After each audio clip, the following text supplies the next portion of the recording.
तो गाइस आज की वीडियो काफी धांसू होने वाली दिन की दूसरी वीडियो रहेगी जिसके अंदर हम बात करेंगे बाबा ब्रॉक लेसनर की वापसी की, जिनके ऊपर दोस्तों काफी तगड़ी अपडेट आ चुकी है। बात करेंगे ट्राइबल चीफ रोमन रेंस की, जो कि आज स्मैकडाउन में दम मचाए, और स्मैकडाउन की भी कि आखिर स्मैकडाउन के बाद क्या कुछ हुआ है। तो वीडियो को एंड तक जरूर दिखेगा। सबसे पहले दोस्तों बात कर लेते हैं हम बॉबी लैशली की। तो गाइस बॉबी लैशली के ऊपर काफी तगड़ी अपडेट आ चुकी है। We know the fact Bobby Lashley इस वक्त कंपनी के साथ जुड़े हुए हैं, लेकिन गाइस जल्द उनका कॉन्ट्रैक्ट कंपनी के साथ ब्रीच आउट होगा। ऐसे में दोस्तों डब्ल्यू वालों ने उन्हें एलिमिनेट सेक्शन में डाल दिया है। हम ये सब जानते हैं, लेकिन बॉबी लैशली क्या कहना चाहते हैं चलिए डिस्कस कर लेते हैं। बॉबी लैशली हाल फिलहाल में एक पॉडकास्ट में आए थे जहां उन्होंने अपने दिल की बातें रखी। उनसे दोस्तों एक ट्रूथ एंड डेयर के दौरान, ट्रूथ एंड डेयर जैसा चला हुआ था, पूछा जाता है कि बताओ विंस या फिर ट्रिपल एच। वो नाम लेते हैं विंस का। वो चीज कहते हैं कि देखो दोनों ही बॉस के तौर पर ठीक है, लेकिन विंस मैकमैन मुझे जानता था, वो एक्चुअल में जानता था कि बॉबी लैशली को क्या चाहिए और बॉबी लैशली किस जगह पर सही बैठेगा। रही बात हंटर की, तो हंटर के साथ मेरा वैसा संबंध नहीं है। हाँ, उसके कुछ एक लोग हैं जिसे वो पुश देता है। मैंने कोशिश की उसके करीब जाने की, लेकिन हमारी आपस में उतनी नहीं बनती है। तो कुल मिलाकर दोस्तों बॉबी लैशली ने साफ कर दिया है कि गाइस ट्रिपल एच के साथ उनके संबंध अच्छे नहीं है। आगे बॉबी लैशली ने ये चीज बताई है कि उन्हें इंजरी आई थी और 6 महीने के लिए डॉक्टर्स ने रेकमेंड किया था, लेकिन उनका फिजियो भी काफी ज्यादा शौक है इस बात को लेकर, इस बात को देखकर काफी ज्यादा शौक है कि वो जिस तरीके से रिकवरी कर रहे हैं। तो बॉबी लैशली बता रहे हैं कि उन्होंने वेट उठाना भी शुरू कर दिया और उनकी रिकवरी दोस्तों जल्द हो जाएगी। यहां दोस्तों लगभग 1 से 1.5 से 2 महीने का टाइम उन्होंने बताया। तो गाइस बॉबी लैशली या तो 2 महीने में कंपनी में आएंगे या फिर दोस्तों किसी दूसरी कंपनी में जाएंगे। अगर आप मुझसे पूछे, मुझे लगता है दोस्तों कंपनी को छोड़ने वाले हैं और 1.5-2 महीने बाद वो WWE में नहीं बल्कि AEW में दिखाई देने वाले हैं। बात कर लेते हैं दोस्तों आज की अपनी सेकंड अपडेट की। सेकंड अपडेट जो आज के बाद जुड़े दोस्तों इस बारी के स्मैकडाउन के फॉल आउट से। तो स्मैकडाउन का फॉल आउट कुछ इस तरीके से हुआ कि हमने बहुत सारी ऐसी चीजें देखी है जो कि काफी ज्यादा शॉकिंग थी, लेकिन गाइस ऐसे में एक थिंग जो कि सोशल मीडिया पर काफी उफान पर है वो है गाइस कोडी रोड्स। तो कोडी रोड्स दोस्तों इस वक्त काफी हेट पा रहे हैं। इसके पीछे रीजन बस इतना सा है कि गाइस जो उन्होंने मैच बनाया ना वो तर्क संगत नहीं है। केविन ओवेंस को दोस्तों उन्होंने अपॉर्चुनिटी दी, ऐसे में निकल्डिस ने भी उनकी मदद की। जिन्होंने नहीं जाना इस बारे में वो मेरी सुबह वाली वीडियो जाकर देख सकते हैं। तो गाइस यहाँ जो पर्टिकुलर मैच है जो कि होने वाला है बैश इन द बर्न हिल में, वो होने वाला है दोस्तों हमारे केविन ओवेंस का, जो कि फेस करेंगे अनडिस्प्यूटेड WWE चैंपियन यानी कि दोस्तों कोडी रोड्स को। 31 अगस्त को ये होने वाला है। इसका पोस्टर डब्ल्यू वालों ने लॉन्च कर दिया है। तो पोस्टर आपके सामने है, ये गाइस ऑफिशियल पोस्टर है और गाइस इसके अंदर दोनों ही सुपरस्टार काफी तगड़े लग रहे हैं, लेकिन मैच उतना तगड़ा नहीं है क्योंकि आप जानते हैं दोस्तों कि कोडी रोड्स नहीं हारने वाले। कोडी रोड्स ने रोमन रेंस को हरा दिया था, तो गाइस केविन ओवेंस उनके लिए काफी इजी रहने वाले हैं। लेकिन केविन ओवेंस दोस्तों इसके अंदर अगर हील टर्न कर दें तो जाकर दोस्तों इसमें मजा आएगा। हम बात कर लेते हैं दोस्तों LA नाइट की, जिन्होंने लिटरली दोस्तों इस वक्त मजे लगा दिए हैं। तो खुद के मजे लगाए हैं, हमारे मजे नहीं लगाए हैं। वैसे सच्ची बात बताऊं, US चैंपियन बनने के बाद दोस्तों LA नाइट काफी ठीक लग रहे हैं। आज स्मैकडाउन में भी काफी डिसेंट प्रोमो उनकी तरफ से देखने को मिला। लेकिन गाइस बात यही नहीं रुकती है। दरअसल ओरिजिनल डील के अंतर्गत दोस्तों जो LA नाइट है 2025 के अर्ली में ही उनका कॉन्ट्रैक्ट खत्म हो जाना था, लेकिन चूंकि इस वक्त वो US चैंपियन बन चुके हैं और उनकी इस वक्त काफी तगड़ी डिमांड है। यहाँ क्या करके बताया जा रहा है, उन्होंने एक एक्सटेंशन साइन कर लिया है। तो गाइस क्या करके बताया जा रहा है कि जो LA नाइट है उन्होंने दोस्तों अपने एक्सटेंशन में बहुत सारा पैसा जो है डब्ल्यू वालों से एंड एक लार्ज अमाउंट इंक्रीज देखने को मिला है LA नाइट के इस नए कॉन्ट्रैक्ट में। और इसका मतलब साफ है दोस्तों कि LA नाइट अभी कंपनी में आगे बने रहेंगे। US चैंपियन है, पैसा भी कमा रहे हैं। और सच्ची बात बताऊं, आप जानते हैं ये किसका गेम है, when everybody says LA night. हम बात कर लेते हैं दोस्तों इससे अगली न्यूज की। इससे अगली न्यूज आज की हमारी जुड़ी है वो जुड़ी दोस्तों समर स्लैम से। तो इस साल का समर स्लैम तो खत्म हो गया। इस साल का समर स्लैम तो जाना जाएगा रोमन रेंस की वापसी के लिए और गाइस एक मासिव रिटर्न के लिए, जो कि हमने एंड में देखा था OTC का।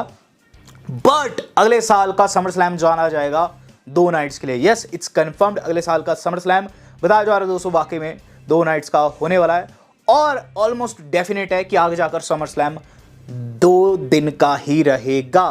तो यहां दोस्तों क्या करके बताया जा रहा है कि 2025 का जो समर स्लैम है 2 दिन का रहेगा, जैसे कि रेसलमेनिया रहती है। लेकिन इसमें एक ट्विस्ट है कि गाइस अब आगे जाकर जो समर स्लैम रहा करे, जैसे कि दोस्तों रेसलमेनिया रहती है, वो गाइस 2 नाइट्स की ही रहेगी और समर स्लैम भी 2 नाइट्स का ही रहेगा। तो समर स्लैम भी दोस्तों कहीं ना कहीं डब्ल्यू वाले दिखाना चाहते हैं कि रेसलमेनिया के लेवल का है, और इस साल तो दोस्तों वाकई में रेसलमेनिया के लेवल का ही था। बात कर लेते हैं दोस्तों इस अगली न्यूज़ की। इस अगली न्यूज़ जो आज की हमारी जुड़ी है वो जुड़ी हुई है दोस्तों सेथ फ्रिकिंग रॉलिंस से। तो सेथ रॉलिंस हमारे one of the best superstar है मंडे नाइट रॉ के, लेकिन हाल फिलहाल में रीड ने उनके ऊपर हमला किया है। तो ऐसे में मैंने आपको बताया था कि गाइज रीड जो है काफ़ी ज़्यादा खुश है। रीड ने दोस्तों अपनी खुशी जग जाहिर की है। वो दोस्तों अपना रॉ का कैच फ्रेज ही पूरा का पूरा ट्वीट कर दिया बिना स्पेस डाले, और उन्होंने क्या लिखा है आप देख सकते हैं। आप इसे तोड़ मोड़ के या फिर जोड़ जाड़ के देख सकते हैं।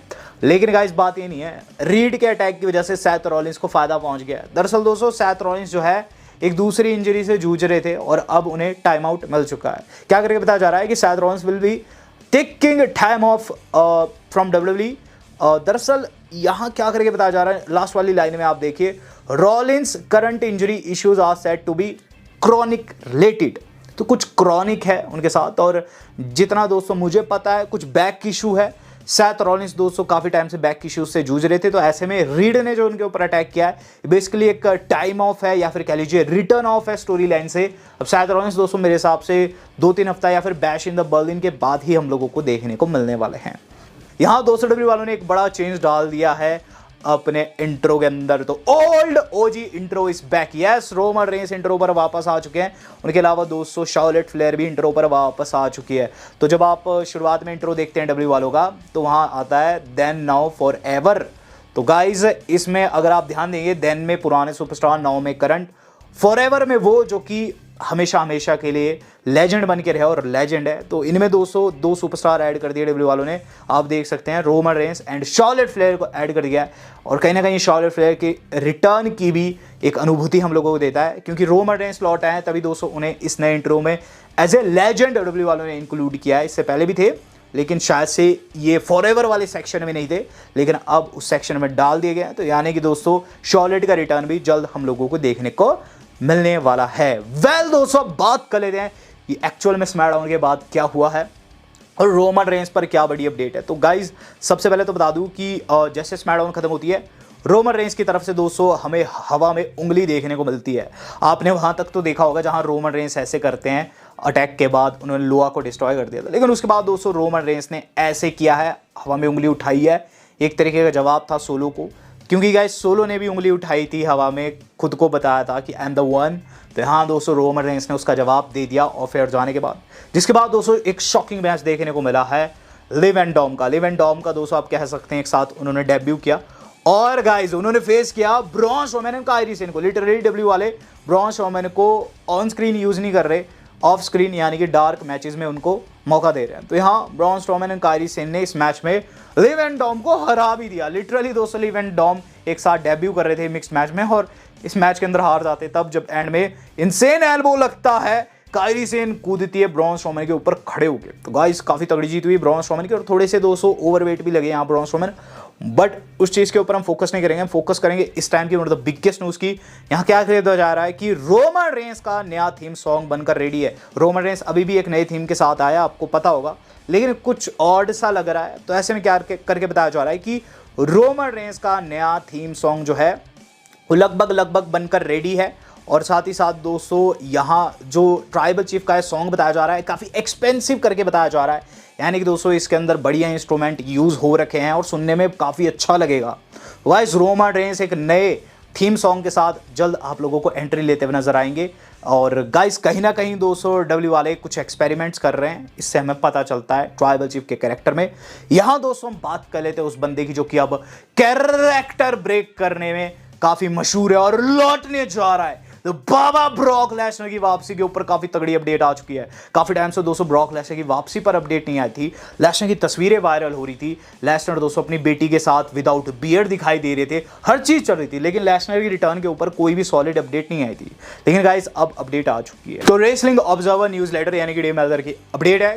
डेव मेल्जर आप जानते हैं काफी सॉलिड अपडेट्स देते हैं। उनके अनुसार Lesnar is still not able to be used, यानी कि लेसनर का अभी भी यूज नहीं हो सकता। आगे क्या बताते हैं कि अभी जब तक हायर अप्स का इस पूरे के पूरे केस में लेसनर के प्रति रवैया चेंज नहीं होता है ना, तब तक वो लेसनर को नहीं लाने वाले हैं। यानी कि लेसनर जब तक इस केस में बाइज्जत बरी नहीं हो जाते ना, पूरे तरीके से क्लीन चिट उन्हें नहीं मिल जाती, तब तक डब्ल्यू वाले उन्हें नहीं ले आने वाले हैं। रीजन बस यही है कि डब्ल्यू वाले चाहते हैं कि उनकी छवि खराब ना हो, इसलिए वो लेसनर को अभी इस प्रोसेस का हिस्सा नहीं रख रहे हैं। और आगे क्या करके बताया जा रहा है कि लेसनर भी अभी इसके लिए तैयारी नहीं कर रहे हैं। बट जब आप सेकंड पैराग्राफ पढ़ेंगे तो आप पाएंगे यहाँ काफ़ी अच्छी न्यूज़ है। यहाँ क्या करके बताया जा रहा है कि इससे पहले कॉन्वर्सेशन चली थी रॉयल रंबल के रिलेटेड और लेसनर के रिटर्न के रिलेटेड वहाँ, लेकिन ये डिपेंड करेगा कि केस आगे कैसा चलता है। आखिरी लाइन में क्या करके बताया जा रहा है कि इस समय तो यहाँ कंफर्म नहीं है कि वो रॉयल रंबल का पार्ट होने वाले हैं।